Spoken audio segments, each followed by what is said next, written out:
Be with you. And with your spirit. A reading from the Holy Gospel according to Luke. Glory to you, Lord. Jesus told his disciples this parable about the necessity for them to pray always without becoming weary. He said, "There was a judge in a certain town who neither feared God nor respected any human being. And a widow in that town used to come to him and say, 'Render a just decision for me against my adversary.' For a long time the judge was unwilling, but eventually he thought, 'While it is true that I neither fear God nor respect any human being, because this widow keeps bothering me, I shall deliver a just decision for her, lest she finally come and strike me.' The Lord said, 'Pay attention to what the dishonest judge says. Will not God then secure the rights of his chosen ones who call out to him day and night? Will he be slow to answer them? I tell you, he will see to it that justice is done for them speedily. But when the Son of Man comes, will he find faith on earth?'" The Gospel of the Lord. Praise to you, Lord Jesus Christ.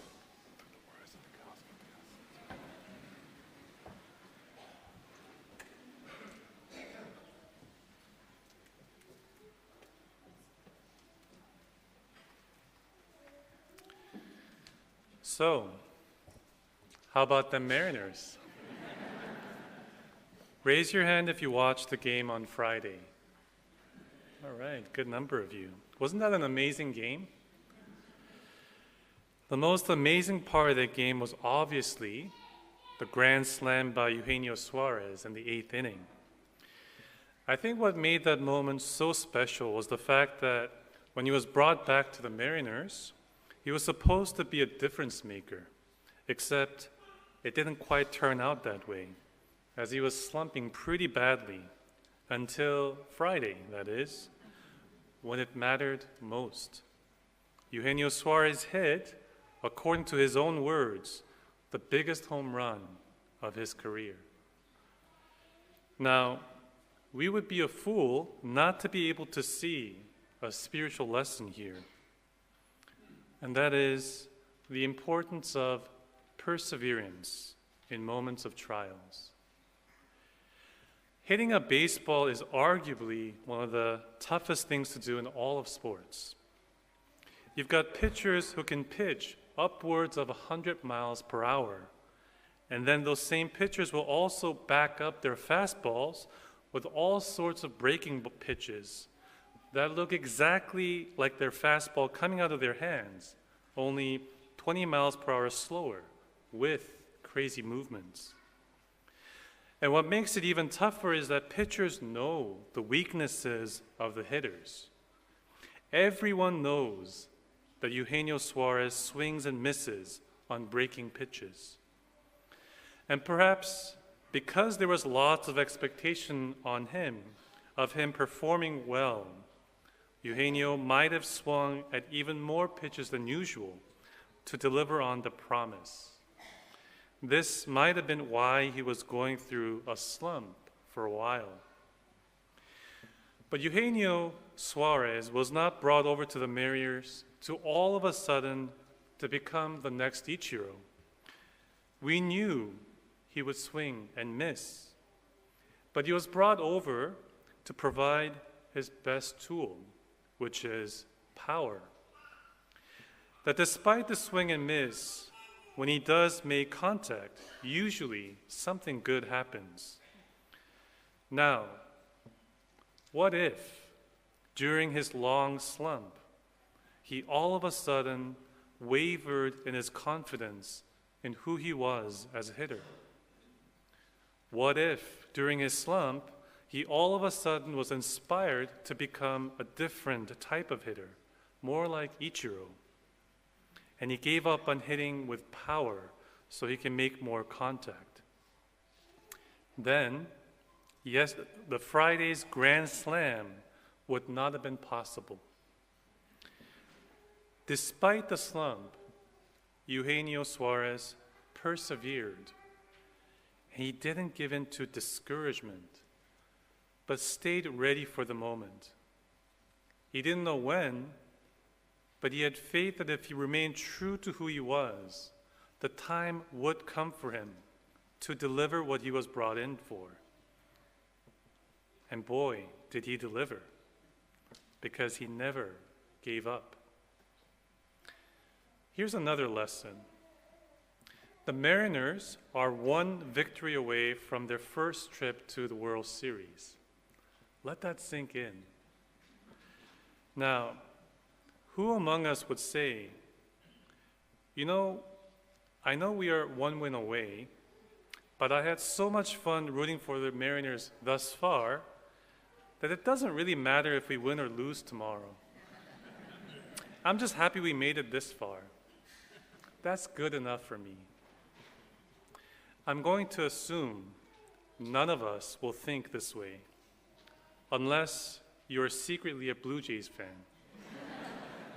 In which case, we still love you, because Jesus said, "Love thy enemies."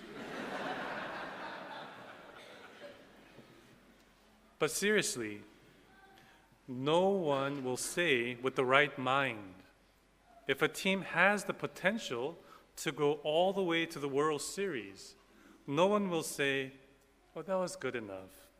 Making it to the playoffs was good enough for me." You can probably see where I'm going with this. But then, why do we allow ourselves in our spiritual lives to be okay with just being good enough? Why is it okay for any of us to believe, I don't have to be a saint, I don't have to pursue holiness, I'm okay with just being good enough? But let us ask ourselves this question: what is God's will? Does God will that we become people who are good enough in His eyes? Or does God will that we become holy in His eyes? Do we desire to be holy? I think our response to this question might fall broadly in two ways. Either, I don't believe I'm capable of being holy, and thus I have never seriously begun the journey. Or, I have begun the journey, but the journey is hard, and it feels discouraging. I'm not sure if I'm making progress. Now, what does God have to say about this? Through our readings today, God offers us a clear reminder that all of us are indeed called to a life of holiness. And He teaches us a valuable lesson on how we are to pursue it. In our first reading from the book of Exodus, God's people are under attack.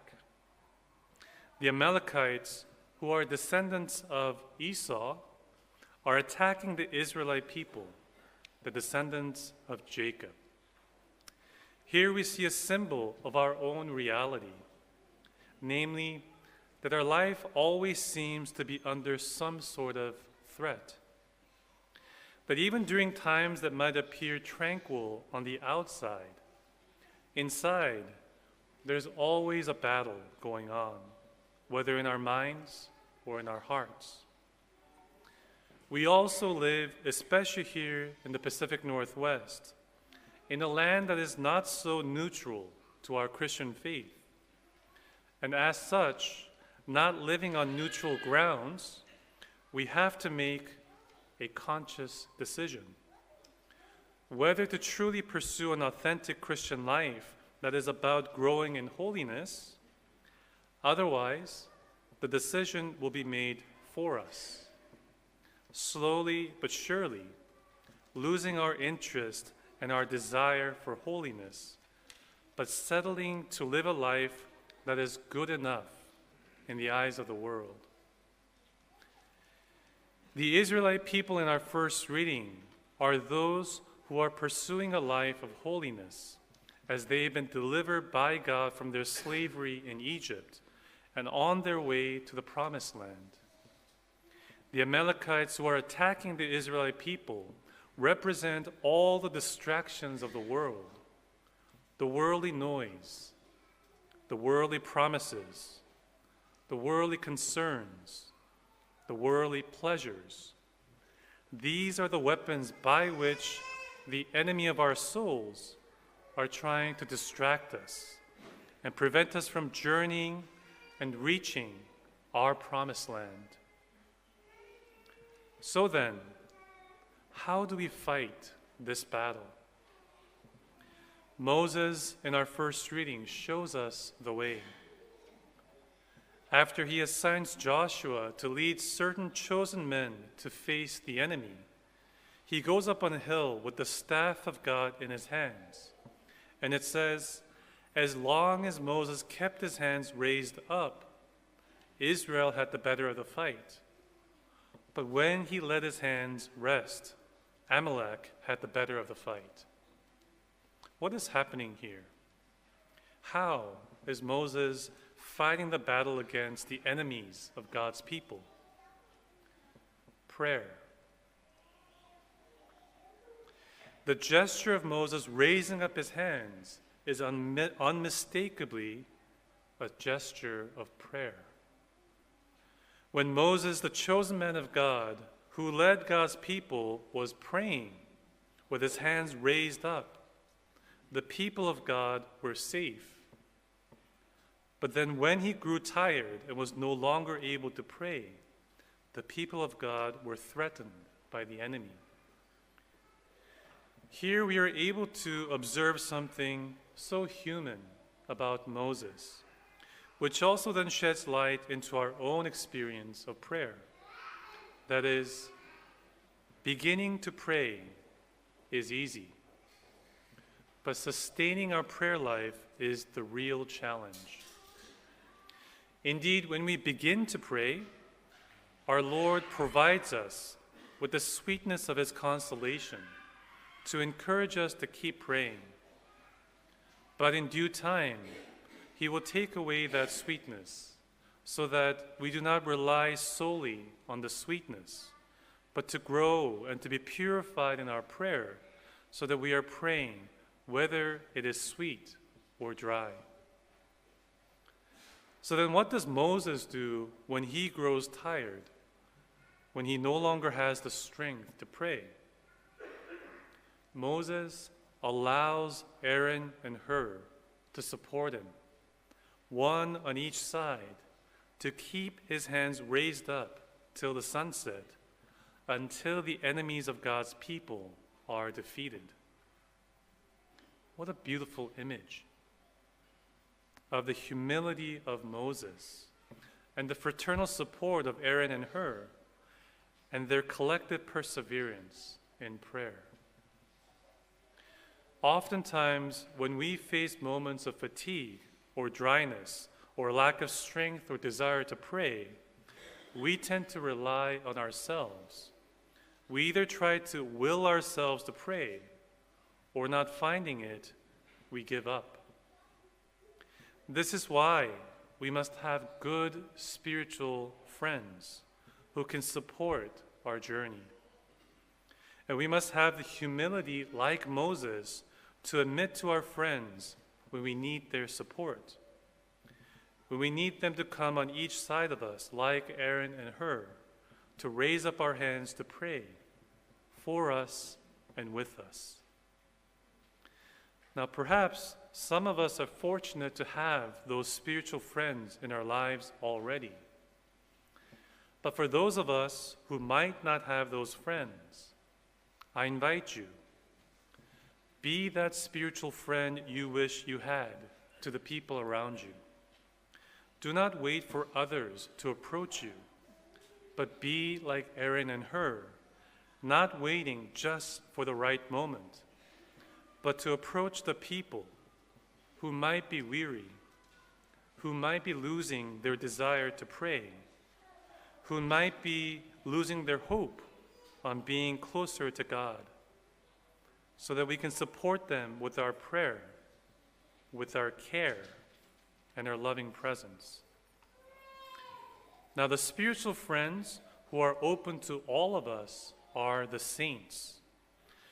One saint in particular who stands out in his example of persistence in prayer, perseverance through trials, and his generous practice of charity is Saint Carlo Acutis, the first millennial saint, the saint who loved the Eucharist, who at the same time wore Nike sneakers and demonstrated to the world that holiness is possible in the modern world. In a book on Saint Carlo Acutis, an author writes that Saint Carlo teaches us by his own example the 5 steps of being a saint in the modern world. Step 1, frequent reception of the Eucharist. Step 2, Eucharistic adoration. Step 3, having a spiritual guide and regular confession. Step 4, devotion to our Blessed Mother and the saints. Step 5, practice of charity. All of these 5 steps center around St. Carlo Acutis' love for the Eucharist. He is often quoted as having said, "The Eucharist is my highway to heaven." When we love the Eucharist, we love Jesus. And when we love Jesus, we love all whom Jesus loved, his mother, his friends in heaven who are the saints. And that love that is shared with Jesus and his mother and his friends will result in our charity towards the people around us. St. Carlo Acutis once said, "Life is a gift. As long as we are on this planet, we can increase our level of charity. The greater it is, the more we shall enjoy the eternal beatitude of God." What St. Carlo Acutis reminds us by his life is that our time is limited. We ought not to make the mistake of postponing our decision to respond to the call to holiness, thinking that I will do so when I am ready. It is not the perfect who responds to the call to holiness, but the one who is willing to be perfected.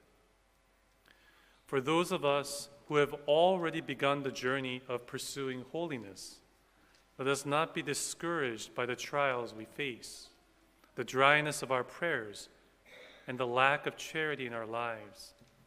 But let us persevere by keeping our gaze on the Lord in the Eucharist, like St. Carlo Acutis, who said, "Sadness is the gaze turned towards oneself.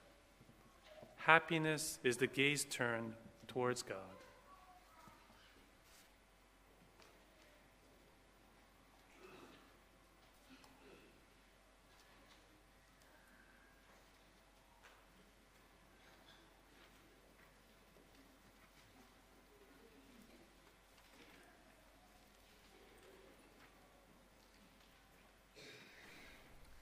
I'd like to invite our family to please come up in front of the altar.